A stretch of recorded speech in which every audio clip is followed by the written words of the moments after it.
Kyoto is one of those places that seems suspended in time. I don't mean the distant past though, more like it's perpetually stuck in the 1980s. It's as if the city peaked in the economic bubble era and never went any further. Maybe you could say the same about most of Japan, but Kyoto seems uniquely stuck.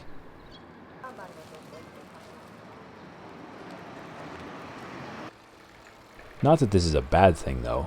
In fact, it gives the city a quaint atmosphere where daily life moves at a slower pace, kids still play in the streets, free from the worries of the world, and uniquely Kyoto traditions are still the norm in everyday interactions, from the usage of the local dialect to the nuances of one's neighborly duties.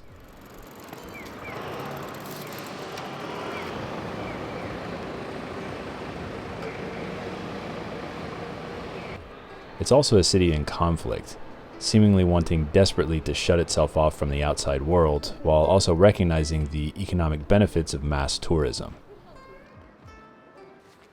When I first moved here back in 2006, it was relatively rare to run into foreign tourists in the smaller neighborhoods. But now it seems more likely than finding a native Kyotoite, with tourism booming again post-COVID, and with the recent influx of foreign laborers to help offset Japan's declining population.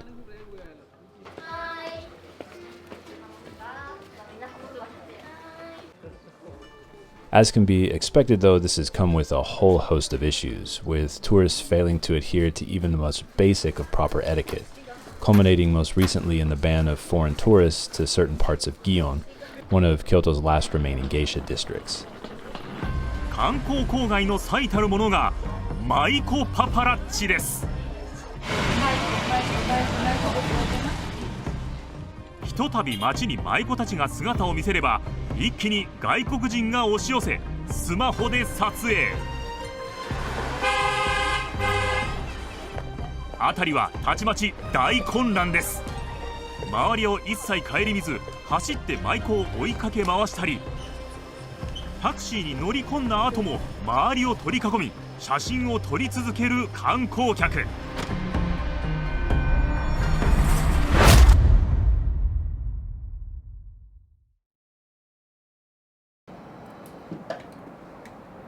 As someone who is obviously not native to Kyoto, nor even to Japan, this can make for a more challenging experience living here. Despite speaking Japanese quite well, owning a company in the city, and having ingratiated myself into my chosen professional community here over the past decade and a half, the automatic expectation is that I can't possibly be anything other than an outsider.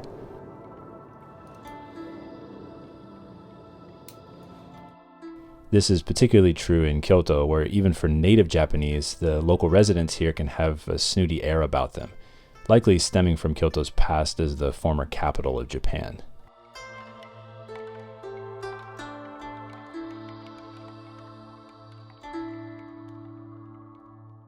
Despite all of this though, my wife and I have chosen to move to Kyoto to build our business and our home and to raise our daughter here, simply because we love the city so much.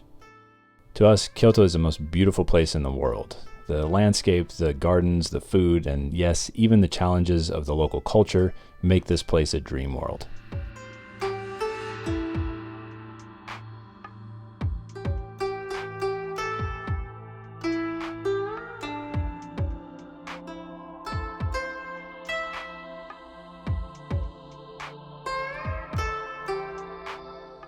It also happens to be where my wife and I met nearly 20 years ago while attending university.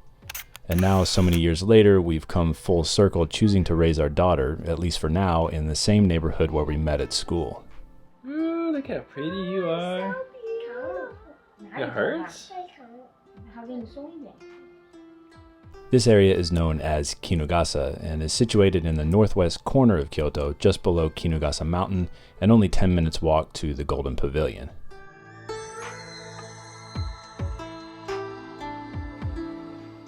Our current house here is tiny, very tiny. 45 square meters, or about 450 square feet to be exact. And for someone who's 6'6" or about 2 meters tall, it's particularly cramped. Luckily though, this is just our temporary residence while we build our new house on the opposite side of the city, in the quiet Iwakura neighborhood just below Eisei-en Mountain.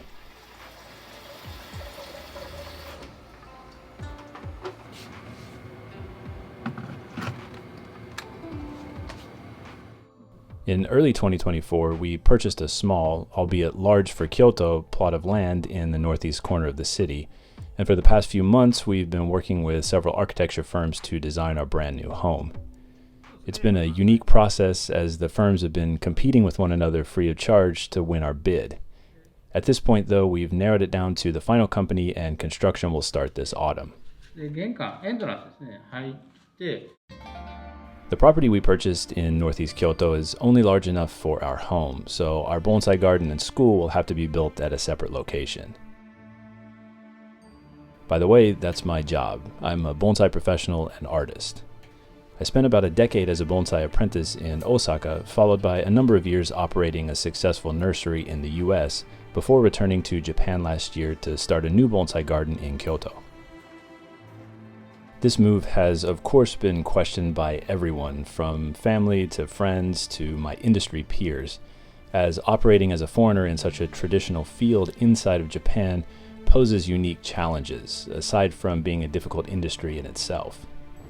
But for me, I like being uncomfortable.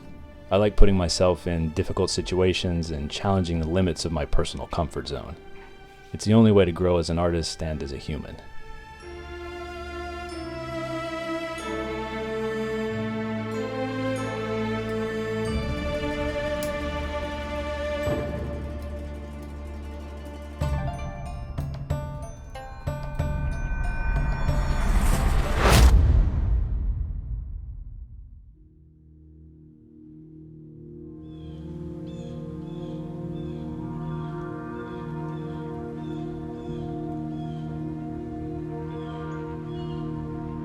In the bonsai world, as in any art form, it's all too easy to fall into repeatable patterns, to copy the trends, to make what sells. And in Japan, where it's said that the nail that sticks up must be hammered down, this makes for additional challenges operating here as an artist. I think my time spent away from Japan over the last few years, working as a bonsai professional in the US, has given me an opportunity to experiment in ways that would have been difficult, if not impossible, to do in Japan. And now that I've moved back and am starting a new garden here, I hope to bring some of that outside influence along with me. Now whether that plays well here has yet to be seen, but I'm certainly up for the challenge.